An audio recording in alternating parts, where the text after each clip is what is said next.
As-tu déjà réfléchi à pourquoi des tragédies frappent les personnes vertueuses?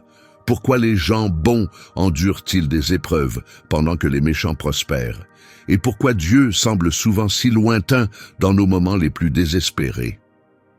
Cette question ancienne trouve ses réponses dans les Écritures, qui nous emmènent dans une profonde exploration de la foi et de la droiture. Dans la région aride d'Outs vivait un homme nommé Job, dont l'histoire est souvent citée comme l'épreuve ultime de la foi. Job n'était ni roi ni prophète, il était simplement un homme pieux et juste. Sa dévotion envers Dieu était si profonde qu'il fuyait constamment le mal. Il était considéré comme l'homme le plus intègre et sincère de la terre. En plus de sa piété, Job était très riche. Il possédait de vastes terres remplies de bétail et employait de nombreux serviteurs. Il était reconnu comme l'homme le plus riche de tout l'Orient, sans égal. Pourtant, ses biens les plus précieux restaient sa famille, 10 enfants, 7 fils et 3 filles, qui partageaient ensemble des moments de joie et les bénédictions que Dieu leur accordait. Malgré sa prospérité, Job ne trouvait pas toujours la paix.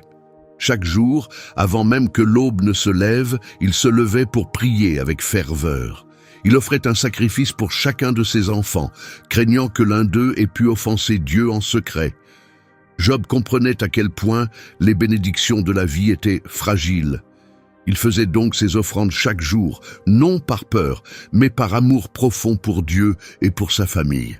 À ce moment précis, un observateur céleste posa son regard sur Job, et le monde paisible qu'il connaissait était sur le point de basculer. Le ciel s'ouvrit, révélant un tribunal divin. Les fils de Dieu, resplendissants et puissants, se réunirent devant le trône divin, témoin de l'univers. Parmi eux avançait une figure plus sombre, Satan, l'Éternel errant et provocateur, celui qui ne trouve jamais de repos. La voix du Tout-Puissant résonna avec puissance. « D'où viens-tu » Satan répondit, « J'ai parcouru la terre, je l'ai traversée de part en part. » Son voyage lui avait montré bien des choses, des empires s'élevant puis tombant, des villes florissantes réduites en ruines. Il avait vu des cœurs vaciller, des âmes corrompues par l'avidité et des justes déchus. Mais un homme résistait encore. Le Seigneur le confirma avec assurance. « As-tu remarqué mon serviteur Job ?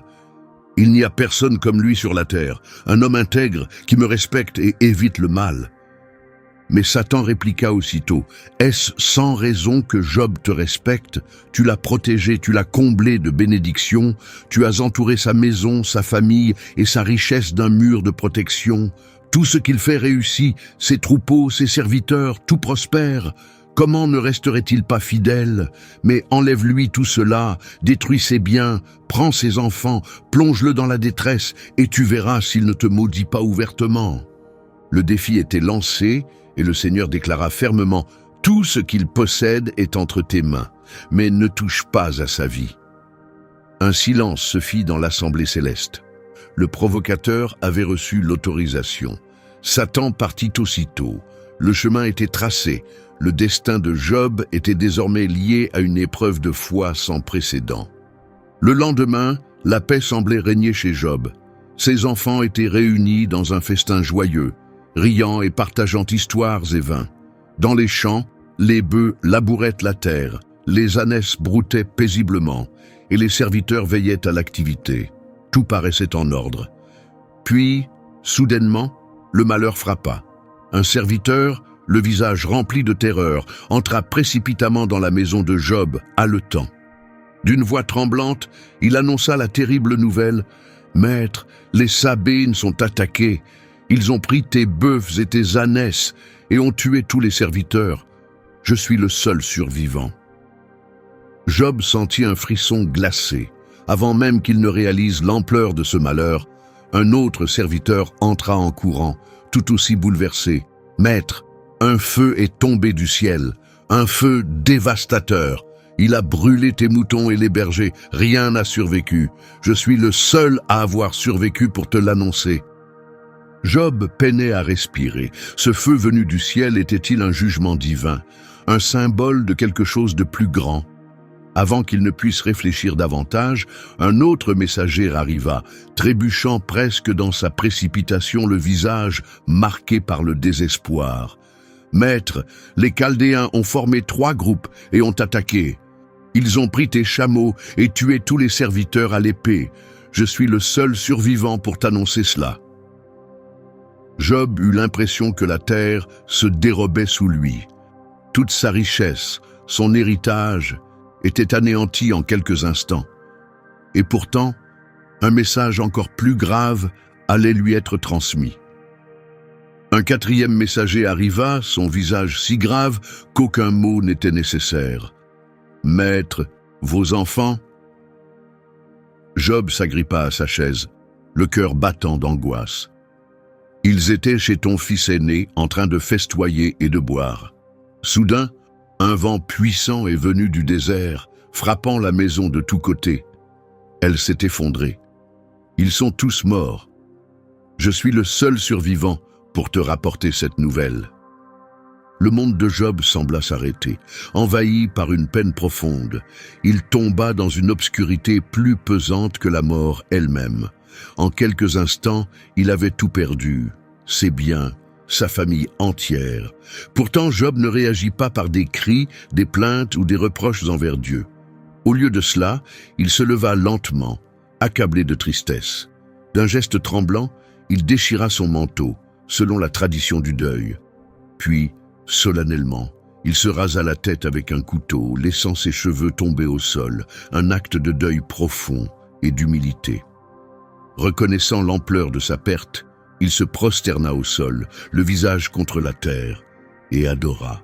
Dans le silence, brisé seulement par sa voix pleine de douleur, Job déclara « Nu je suis sorti du ventre de ma mère, et nu j'y retournerai. » Il ajouta « L'Éternel a donné, l'Éternel a repris, que le nom de l'Éternel soit béni. » À cet instant, la foi de Job fut mise à l'épreuve et démontrée avec force. Dépouillé de tout ce qu'il avait sur terre, il choisit pourtant de rester fidèle. Il adorait Dieu, non pas pour ce qu'il possédait, mais pour ce qu'il était. Cette soumission, cette foi inébranlable au milieu d'un chagrin extrême fut la véritable victoire de Job. Sa foi, loin de s'éteindre sous le poids de l'épreuve, devint encore plus solide. La vraie foi chrétienne repose sur une confiance totale en Dieu, même dans les ténèbres les plus profondes. L'évangile de Matthieu, chapitre 7, raconte l'histoire de 2 maisons, l'une construite sur le roc, l'autre sur le sable. Quand les tempêtes sont venues, seule la maison sur le roc est restée debout. Malgré sa souffrance, Job a continué à louer Dieu et à passer l'épreuve imposée par le diable, car sa foi était fondée sur le caractère de Dieu, non sur ses bénédictions. Mais le diable n'était pas prêt à accepter sa défaite. Avec le temps, les cieux s'ouvrirent à nouveau, le tribunal céleste se réunit, et le diable reparut au milieu de l'assemblée divine. À son arrivée, Dieu parla avec autorité. « D'où viens-tu » Avec un sourire rusé et une révérence trompeuse, le diable répondit « J'ai parcouru la terre, je l'ai arpentée dans tous les sens. » Dieu le fixa du regard, connaissant ses intentions malveillantes. Le diable avait tenté de corrompre Job, mais il avait échoué. Le plus vertueux des hommes avait tenu bon. Dieu posa alors une question qui déstabilisa son adversaire. « As-tu remarqué mon serviteur Job ? Même après tout ce que tu lui as pris, il reste intègre. Il n'y a personne comme lui sur la terre, un homme droit qui me craint et évite le mal. Tu m'as incité à l'éprouver sans raison, et pourtant, il demeure fidèle. » Ces paroles frappèrent le diable de plein fouet. Job avait réussi la première épreuve, et le diable en était humilié. Mais il ne se laissa pas abattre. Les yeux pleins de malice, il s'avança en proclamant « Un homme est prêt à tout pour sauver sa vie. » Dieu répondit mécontent « Un homme peut renoncer à tout ce qu'il possède pour survivre. » Le diable sourit, croyant percevoir une faille, mais touche à son corps, blesse sa chair et ses os, et il te maudira en face. L'assemblée céleste resta silencieuse. Le défi venait d'être lancé. Pourtant, le regard de Dieu ne vacilla pas, Il connaissait le cœur de Job. « Il est entre tes mains, déclara Dieu, mais ne touche pas à sa vie. » Aussitôt, Satan déchaîna sa colère. Il ne restait plus rien à détruire, plus d'enfants à enlever. Sa prochaine cible fut la santé même de Job. En quelques heures, Job fut frappé d'une maladie terrible. Sa peau, autrefois saine et éclatante, devint un champ de plaies suintantes et douloureuses, de la plante des pieds jusqu'au sommet de la tête. La souffrance l'enveloppa comme un manteau de douleur. Une fièvre dévorait son corps. Sa peau se détachait par lambeaux et les démangeaisons constantes étaient comme des flammes lui brûlant la chair. Chaque mouvement était une torture. Le sommeil fuyait, remplacé par un tourment sans fin. Tout ce qu'il pouvait faire, c'était s'asseoir dans la poussière et les cendres, méconnaissables et brisées. Job prit un morceau de poterie et s'en servit pour se gratter, chaque geste ravivant la douleur. Les jours passèrent, et l'homme jadis respecté n'était plus qu'une ombre de lui-même. La nouvelle de son malheur se répandit rapidement. Sa dignité passée avait disparu. Il n'était plus le plus grand homme de l'Orient, mais un être ravagé par la maladie et proche de la mort. Abandonné de tous, la solitude devint sa seule compagne. Cependant, son épouse resta à ses côtés. Elle avait vu leurs richesses disparaître, leurs enfants être enterrés, et maintenant, elle assistait à la lente déchéance de son mari, devenu presque méconnaissable. Accablée par la douleur, elle atteignit sa limite. Les larmes coulant sur son visage, la voix brisée, elle s'approcha de lui et demanda « Restes-tu encore ferme dans ton intégrité? Maudis Dieu et meurs. » C'était l'épreuve ultime. Ne pouvant pousser Job à maudire Dieu lui-même, l'adversaire utilisa le désespoir de sa femme. Job ferma un instant les yeux, conscient de sa souffrance, mais sa foi resta intacte. Il répondit avec calme « Tu parles comme une femme insensée. Recevrions-nous de Dieu le bien et non aussi le mal ?» Cette épreuve dépassait la simple perte. Elle visait à savoir si sa foi pouvait survivre quand tout lui avait été enlevé. Job ne céda pas, il resta fidèle malgré une douleur inhumaine. La nouvelle de la détresse de Job se répandit dans toute la région. 3 de ses amis et conseillers, Éliphaz, Bildad et Tsophar, furent bouleversés par ce qu'ils apprenaient. Ils abandonnèrent tout pour venir le voir, espérant lui apporter un peu de réconfort, partager sa douleur et comprendre l'ampleur de sa souffrance. Mais la scène qui les attendait dépassait tout ce qu'ils avaient pu imaginer. De loin, ils aperçurent une silhouette assise au milieu des cendres, un homme au corps couvert de plaies, à la peau défigurée, au regard vide. En s'approchant, ils eurent du mal à le reconnaître. Ce n'était plus le Job sage, fort et prospère qu'ils avaient connu, mais un homme méconnaissable. Leurs cœurs se brisèrent devant une telle vision. Submergés par le chagrin, ils éclatèrent en sanglots, leurs cris si intenses que les serviteurs, les voyageurs et les passants s'arrêtèrent, saisis. Pris d'une douleur profonde, ils déchirèrent leurs vêtements en signe de deuil, un geste de tradition et de solidarité. Mais ce geste ne suffisait pas.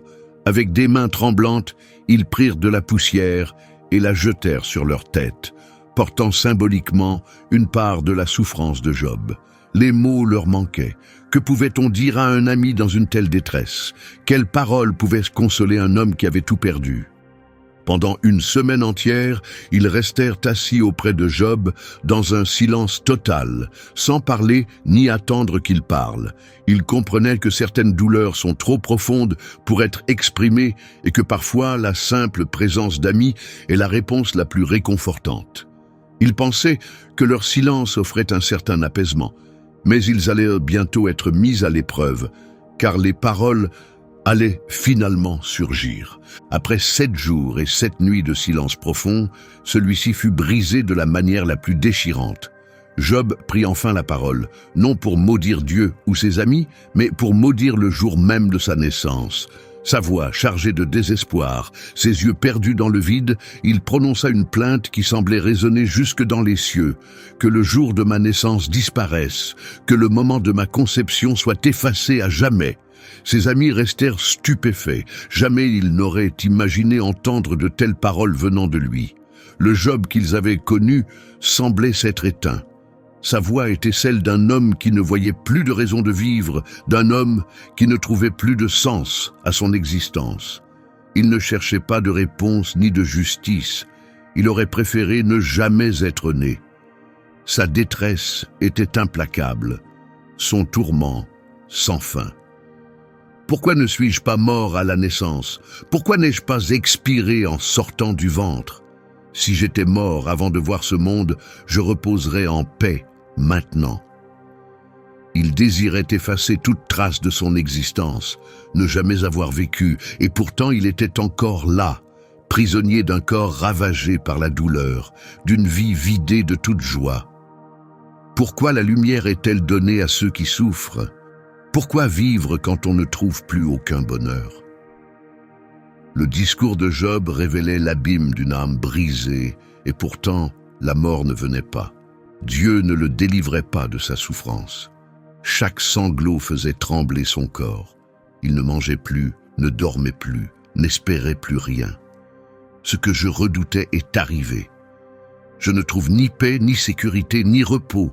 Seuls les malheurs m'atteignent. Ses amis le regardèrent en silence, bouleversés. Le silence qui suivit cette lamentation poignante était lourd, presque palpable, mais il fut bientôt rompu par Éliphaz de Théman, le plus âgé des trois.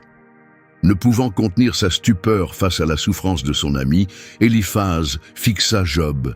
Cet homme qu'il avait autrefois admiré comme un guide et une source de sagesse. Poussé à parler, il prit une profonde inspiration et dit « Tu as enseigné à beaucoup, tu as donné de la force aux faibles. Par tes paroles, tu as relevé ceux qui chancelaient, tu as soutenu ceux qui tombaient. Et maintenant que l'épreuve t'atteint, tu perds courage. Ta piété ne devrait-elle pas te rassurer? Ton intégrité ne devrait-elle pas être ton espérance? » Sa voix mêlait incompréhension et reproche, comme s'il insinuait que Job avait oublié les principes mêmes qu'il avait enseignés. Réfléchis, Job. Quand a-t-on jamais vu un innocent périr? Les deux autres amis acquiescèrent en silence. Le raisonnement d'Éliphaz paraissait simple. Dieu est juste, il corrige les méchants.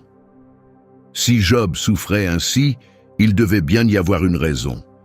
Ces paroles n'étaient pas une accusation directe, mais elles portaient une implication douloureuse. Il poursuivit. Ils sont anéantis par le souffle de Dieu. Ils disparaissent sous le vent de sa colère. Même le rugissement du lion le plus fort s'éteint, le cri du fauve s'affaiblit, ses crocs se brisent, et le lion puissant meurt faute de proie. Il y eut une brève pause, puis le visage d'Éliphaz changea. Son regard s'assombrit tandis qu'il se remémorait ce qu'il croyait être une révélation divine. Comment un mortel pourrait-il être plus juste que Dieu? Un être humain peut-il être plus pur que son Créateur? Si Dieu ne place pas une confiance totale en ses propres anges, et s'il trouve des défauts en eux, combien plus sévère sera-t-il envers nous, simples mortels? Les paroles d'Éliphaz, bien qu'indirectes, tissaient autour de Job un raisonnement implacable. L'implication était claire. Job avait nécessairement commis une faute pour mériter une telle souffrance. Peut-être une fierté cachée, un tort non avoué.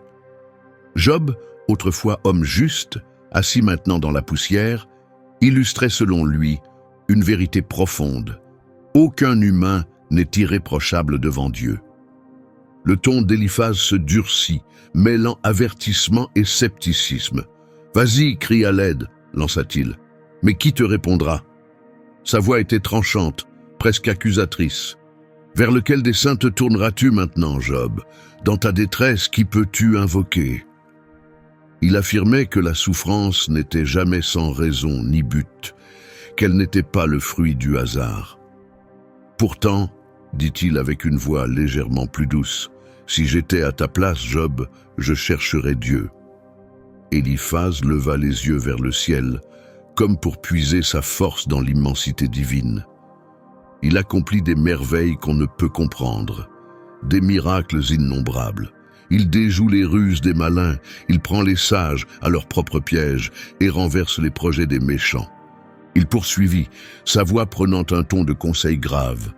« Heureux l'homme que Dieu corrige, ne méprise pas la discipline du Tout-Puissant.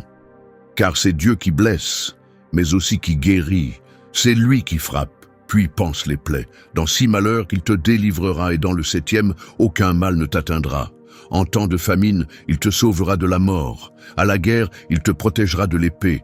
Tu seras à l'abri des calomnies, et face au malheur, tu pourras rire. N'aie pas peur des bêtes sauvages, car elles seront en paix avec toi. » Puis, croisant les bras, Eliphaz fixa Job dans les yeux. « Ce que je te dis, Job, n'est pas une simple opinion. Nous avons examiné cela avec soin, nous en avons été témoins. » Il soupira longuement et conclut, « Écoute et comprends, c'est pour ton bien. » Ces mots restèrent en suspens, leur message évident. Si Job reconnaissait sa souffrance comme une correction divine, il pourrait trouver le renouveau.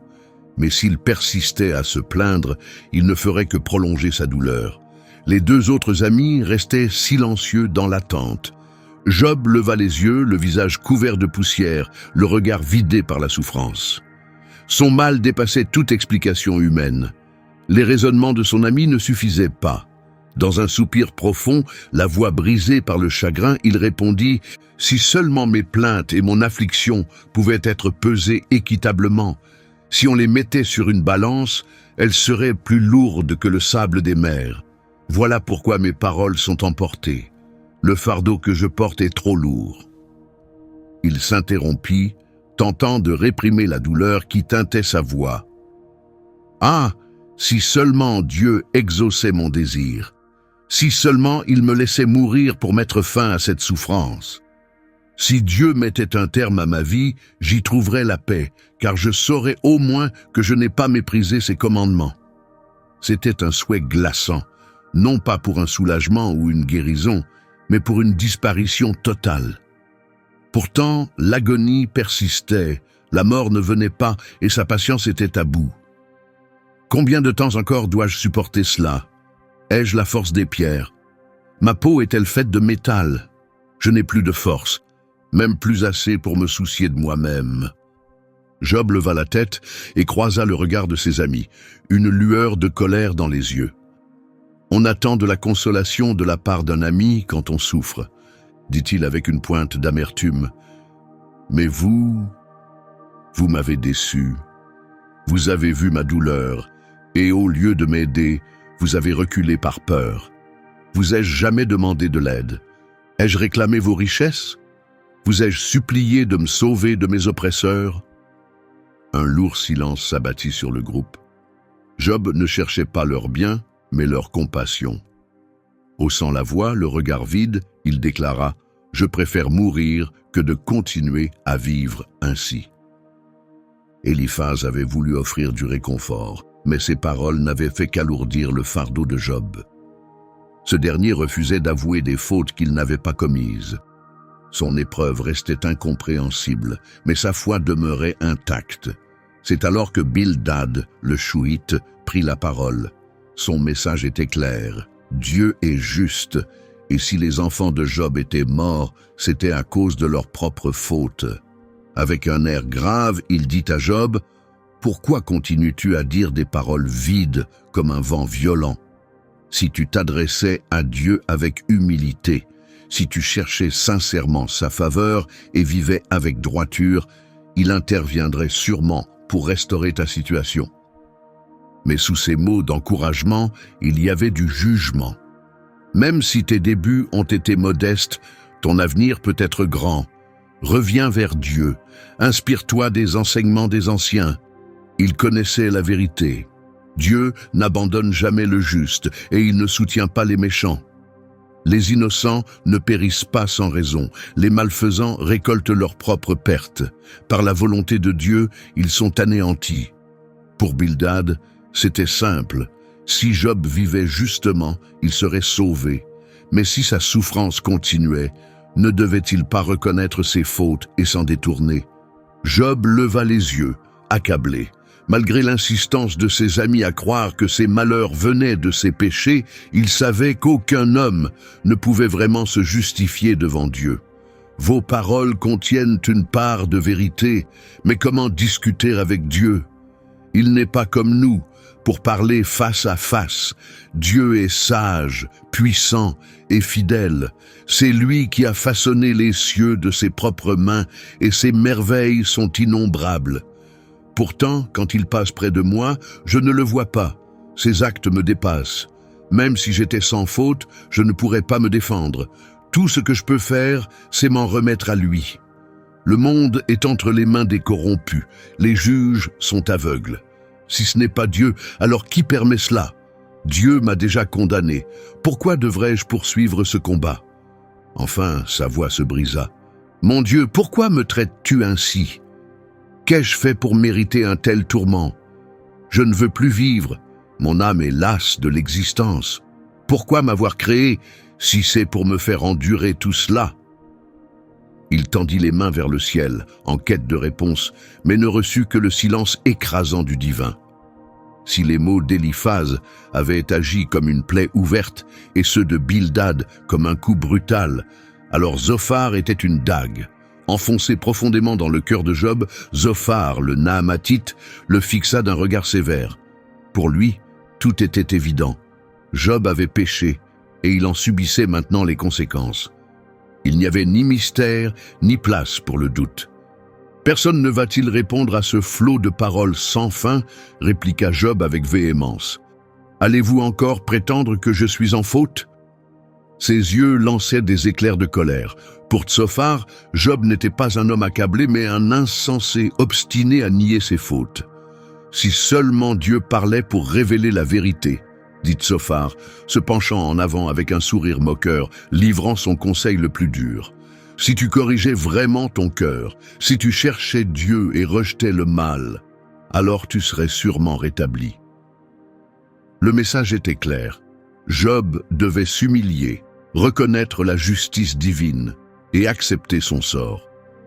Mais Job n'était plus disposé à se contenir. Sa réponse débordait non seulement de douleur, mais d'une colère ardente. Il se leva, le visage marqué par les épreuves.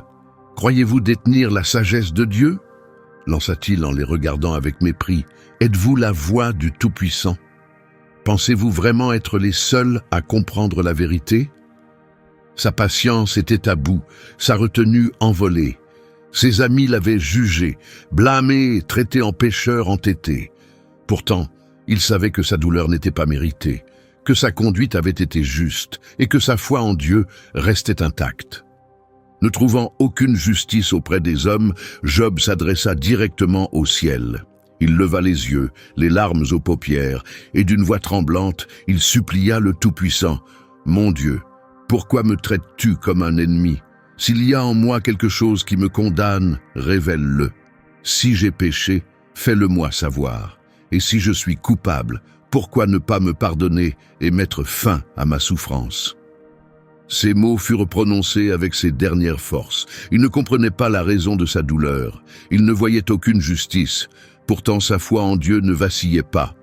Brisé mais fidèle, il déclara avec certitude « Même s'il me retire la vie, je garderai ma confiance en lui. » Soudain, l'air paisible se transforma en tempête violente. La voix de Dieu résonna dans le tourment. « Qui est-ce qui obscurcit mes plans par des paroles sans connaissance? Tiens-toi prêt comme un guerrier. Je vais t'interroger et tu me répondras. » Job, qui avait tant désiré un dialogue avec Dieu, se retrouva face à la grandeur écrasante du divin. « Où étais-tu quand j'ai fondé la terre? Dis-le si tu comprends. Qui en a fixé les dimensions? Tu le sais sûrement. Qui a tendu le cordeau sur elle? » Job suffoquait. Dieu ne justifiait pas ses souffrances. Il mettait en lumière l'insignifiance de l'homme. Qui a enfermé la mer derrière des portes quand elle jaillit du sein de la terre? As-tu jamais ordonné au matin de paraître? As-tu montré sa place à l'aurore? Le cœur de Job se serra. Il comprit que Dieu ne devait aucune explication. Il est le Créateur. L'univers obéit à sa volonté. Pour la première fois, Job fit face à une vérité brutale. La grandeur de Dieu dépasse toute compréhension humaine. Il avait cherché des réponses, mais Dieu lui montra une vision plus vaste.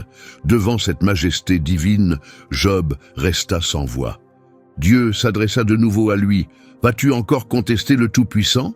Que celui qui ose me reprendre réponde. » En lui, Job sentit un poids immense s'effondrer.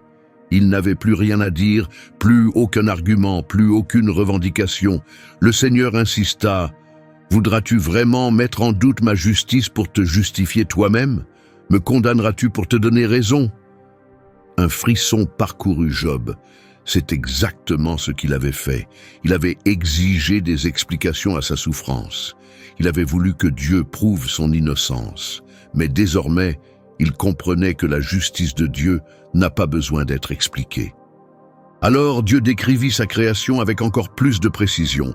Il parle du Béhémoth, une créature grandiose, façonnée par lui, aux os aussi solides que le métal et à la force incomparable. Il mentionna aussi le Léviathan, une bête marine redoutable, soufflant des flammes, dont les yeux brillaient comme l'aurore. Ces êtres étaient intouchables, invincibles.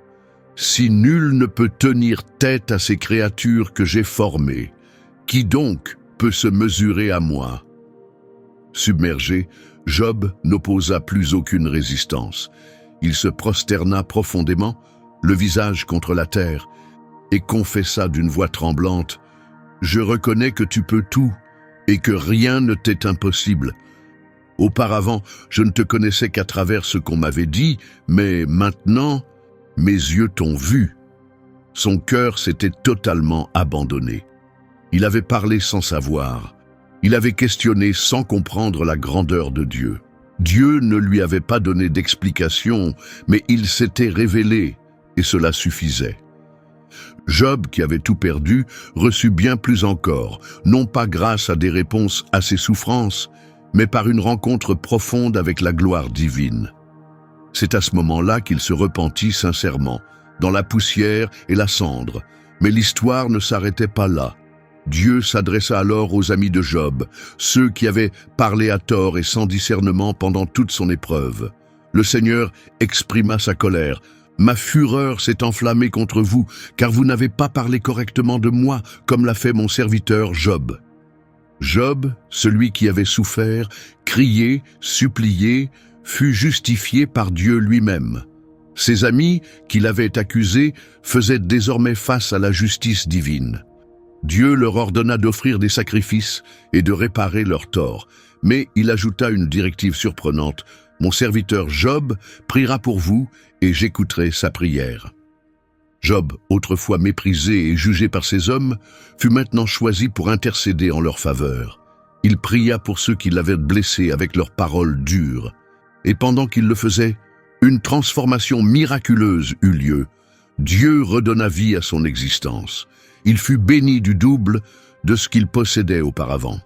Ceux qui l'avaient abandonné revinrent avec du réconfort et des cadeaux. Ses troupeaux ne furent pas seulement restaurés, mais largement multipliés. Pourtant, le plus beau restait à venir. Dieu lui donna 10 nouveaux enfants, dont 7 fils et 3 filles réputés pour leur beauté. Leurs noms portaient le sens de la restauration et des bénédictions de cette nouvelle vie. Jama'a, qui signifie « jour éclatant », symbolisait la lumière après la nuit noire. Casia, inspiré du parfum des épices, représentait la pureté et la joie. Et Keren Apuk, corne d'antimoine, évoquait l'honneur et la beauté. Alors que l'aube se levait sur la terre, les champs, autrefois désertiques, débordaient désormais de vie. Job marchait parmi ses troupeaux élargis, ses enfants à ses côtés, émerveillés par cette restauration qu'il n'aurait jamais cru possible. Pourtant, au milieu de cette abondance, sa plus grande richesse ne résidait ni dans les biens matériels, ni même dans sa famille retrouvée. Son trésor le plus profond était sa foi, désormais inébranlable. Il avait saisi ce qui lui échappait autrefois, la grandeur de Dieu au-delà de toute compréhension humaine. La justice et l'amour de Dieu ne se mesurent pas à l'aune des biens ou des épreuves terrestres. Il règne souverainement, ses plans sont parfaits, même quand l'homme ne les comprend pas. Les réponses n'étaient des plus nécessaires. Avoir vu la majesté de Dieu lui suffisait. L'homme qui jadis désespérait de sa condition goûtait à présent une vie comblée de bénédictions. Au fil des années, Job vécut encore 140 ans, voyant grandir sa descendance sur plusieurs générations. Il quitta ce monde rassasié de jour, dans la paix. Le récit de Job, qui avait commencé dans la douleur, s'acheva dans une rédemption profonde. Il n'obtint jamais les explications qu'il avait demandées. Les débats célestes, les raisons de ses épreuves restèrent voilées. Mais il reçut quelque chose de bien plus grand, une rencontre avec le divin. Dieu lui dévoila l'univers, la splendeur de la création et la place humble de l'homme en son sein. Et à cet instant décisif, Job comprit. Il avait connu Dieu par ouï-dire, mais désormais, il l'avait vu de ses propres yeux, et cette révélation fut sa plus grande bénédiction. Et maintenant, je me tourne vers vous, chers spectateurs. Pouvez-vous faire confiance à Dieu même lorsque ses plans vous échappent? Partagez vos réflexions et vos témoignages de foi dans les commentaires ci-dessous. Merci d'avoir regardé notre vidéo. Si ce message vous a touché, n'hésitez pas à aimer et à le partager autour de vous. Que Dieu vous bénisse, vous et vos proches. Amen.